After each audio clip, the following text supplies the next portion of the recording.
భారతదేశంలోని 51 శక్తిపీఠాలలో కామాఖ్య దేవాలయం అత్యంత శక్తివంతమైనది. ఇక్కడ అమ్మవారి విగ్రహం ఉండదు, కేవలం ఒక యోని ఆకారంలోని శిల ఉంటుంది. దీనినే సృష్టికి మూలంగా భక్తులు కొలుస్తారు.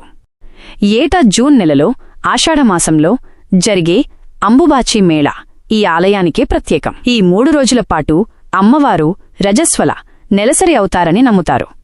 ఆ సమయంలో ఆలయాన్ని పూర్తిగా మూసివేస్తారు.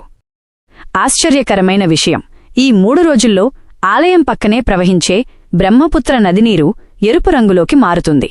దీనిని అమ్మవారి రజస్వల రక్తంగా భక్తులు భావిస్తారు. శాస్త్రీయ కోణం, కొందరు పరిశోధకులు ఇక్కడి మట్టిలో ఐరన్ ఆక్సైడ్ మరియు సిన్నాబార్ ఎక్కువగా ఉండటం వల్ల వర్షాకాలంలో నీరు ఎర్రగా మారుతుందని చెబుతారు.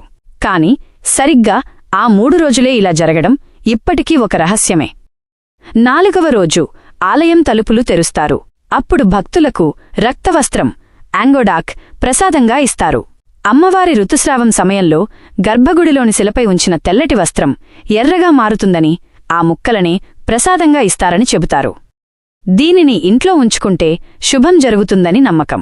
కామాఖ్య ఆలయాన్ని అఘోరాల మరియు తాంత్రికుల కేంద్రంగా పిలుస్తారు. అంబుబాచి మేళా సమయంలో దేశం నలుమూలల నుండి అఘోరాలు ఇక్కడికి చేరుకుని ప్రత్యేక పూజలు నిర్వహిస్తారు.